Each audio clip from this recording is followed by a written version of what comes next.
Hi everyone, I'm back with another video and I'll start this video with a question. Have you ever been in a situation wherein you're so confident that you'll win against your opponent? You're fighting against a Vicky that's only a merely level 46 and you've got your own Vicky which is not just level 50 but also special upgraded.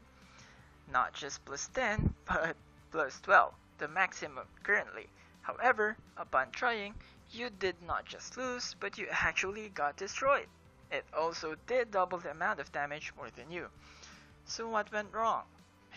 If you're wondering as to why and how, then stick around. Hopefully at the end of this video, you'll know where to look at and how to properly unleash your hero's potential. So I'll divide this video into three sections. First section will be clearing misconception, managing expectations. Number two will be things that we should look at in properly investing our heroes, and last but not the least, things that could further what we have invested for. So, first up, clearing misconceptions. While in our situation earlier, level 50 plus 12 seems very favorable in our situation. While it's true, and stats do matter, it is not everything. So the craze upon legendaries and guardians, like, oh, they are the strongest heroes, is not necessarily true. Again, I'm repeating, stats do matter, they're a factor, but it will not really determine if they'll be good or not. I won't discuss this into detail, but there are even more factors than just stats. So, for the second part, I will give you specific scenarios and I will gradually change it until we cover everything that we need to look at. And for fair comparison, I will only do mirror matches.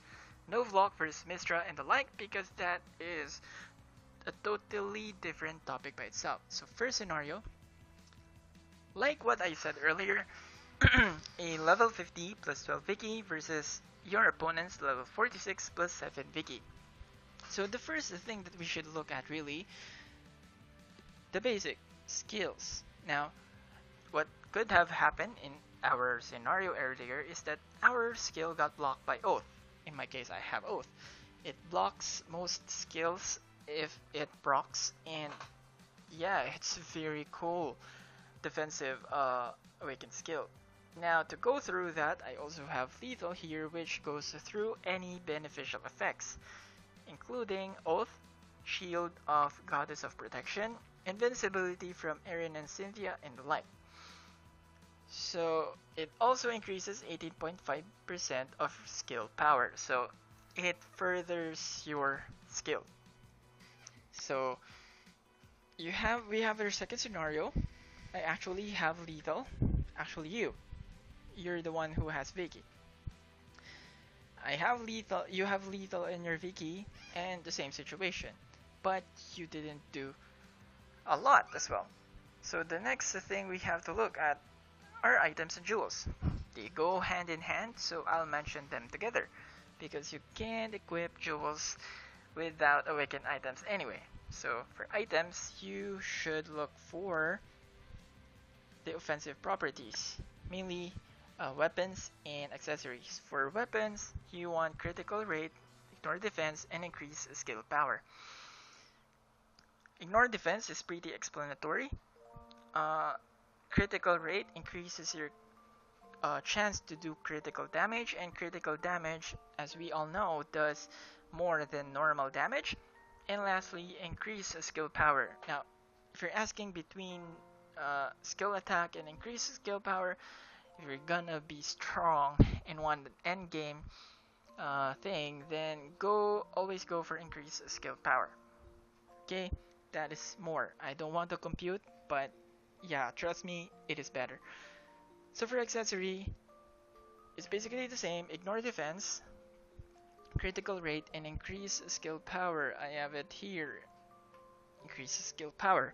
So the same here. So if you don't have these properties, then I highly suggest that you go for them. Don't be so obsessed about magic properties. The reason being is that Magic properties can always be changed, but main properties are not. It's there to stay. So if that makes sense, then please go for main properties. Now, the next thing we should look at are jewels. For nukers, you should always go for green jewels. This topic of jewels is pretty tricky, especially for weapons because it could vary, but I have a separate video talking about it, so go ahead and check that out if that helps. Mainly for nukers, what I mean by nukers are limited to Shauna, Mistra, Locke, and Vicky. Now, if there are others, just to give you a perspective, I have all purple to my Sherry, while all green, of course, greatly increases her skills output. I have something else in mind. That's why I have equipped this. So it's really up to you what you want to equip. And there are other setups, but I won't discuss it here. So okay, jewels. The things that jewels provide, if you equip them in armor and accessory, is not much of a factor. There are like the yellow ones. They provide additional damage. However, they're overall not worth it. They're pretty trash anyway.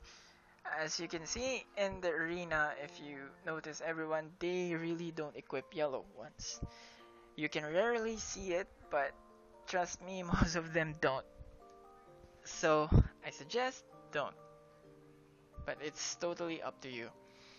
So okay, that is it for the second scenario, and okay, you've got in the third scenario. You have lethal, you've got the best items, and jewels.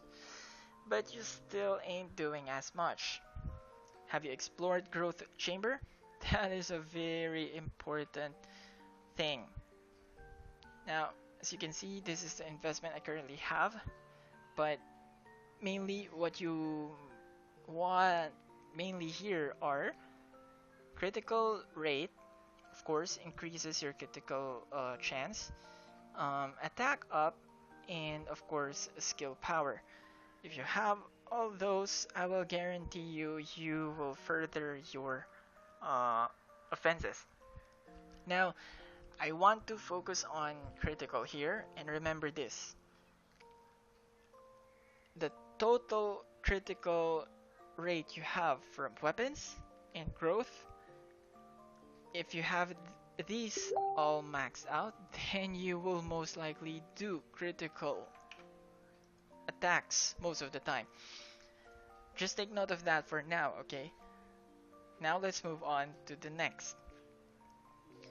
Now, you have lethal, you have good items, you have jewels, and you even have completed all your offensive properties in growth chamber, but you still can't do as much. Now, the last thing to look at here is basically runes. Now, I have a separate video about runes, and you can go ahead and check that out. And the main properties that you want for runes are the following. Again, if you want to further your skill or your offenses, here are the properties that I recommend you have. Max critical damage, skill damage up, and attack up. Now, with your critical rate from items, like I said, and growth chamber, plus the max critical damage up,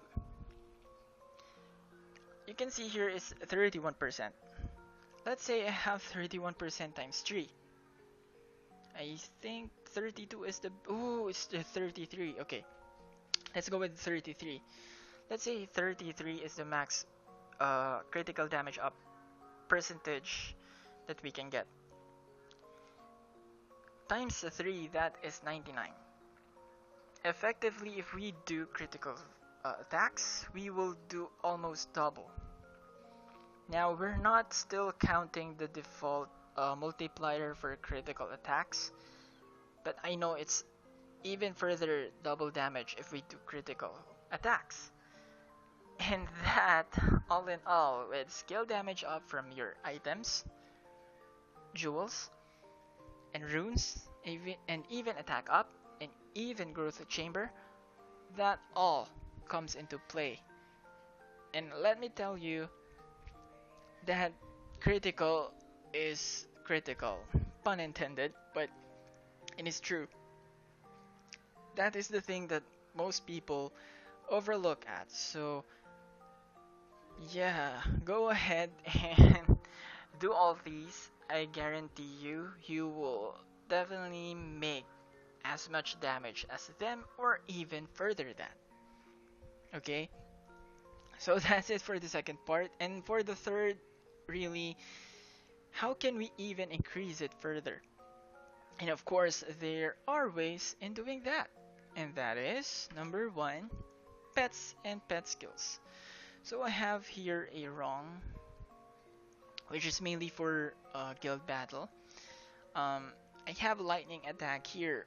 So what it does is it has a 72% chance. Ooh, really? Is that high? And inflicts 31% additional damage. Hmm, really? Oh, I didn't know that. Okay, let's into perspective. Let's just put electrocute. Electrocute. Ah, it's really 72% chance. Inflicts 50%. Ah, so 50% initially, and then when lightning attack is on, it's still 50, but it increases its damage per second. So, whoa, if you actually have a property in your roots that increases the time up for electrocute, then lightning attacks capabilities will even deal more damage. So, wow, never knew. This is actually good. Okay, that's it. Of course, properties of pets do matter as well. Wrong provides HP and attack. The same with Paul, which is the penguin, but it provides defense instead of HP. But they give out the same amount of attack. And you mainly want this decrease all resistance, so any debuffs are appreciated as well. Now for the second part, second of this section, items magic properties. I've said it earlier, they're actually quite good, but you mainly want to look at accessories. You see, most of them, if not all, provides additional damage against those who are under secondary effects. So those who are stunned, those under inability, and elementals, you can deal more damage to them. Uh, so whoever holds it, for example, this one. I have a Sherry, I did lightning attack, so whenever I hit them, I will increase my damage against them by 13.5%, which is amazing. So that's a plus. Now for the third one are set item bonuses. So if you have set items, I have a weird setup here, but I don't want to explain it, but that's my setup. Let's go to our vlog, see the set effects. You can see even just equipping 2 of the same, you will already get something. Now if you have 3, you can get 4 properties. Of course, this is not the best for offense. Look, it's mobility, attack speed. It's mainly for Yuria, really. What we want, to me, the best is this destroyer set. As you can see, it adds increased skill power, and not only that, but also decreases skill cooltime by 3 seconds. So imagine a Yuria, its cooldown is 14 seconds, will be down by 11 seconds. Something to think about. So that is it for this video. I hope you did learn something, and if you see any mistakes and you can add further tips, then go ahead and leave a comment down below. So that is it, and see you in the next. Bye!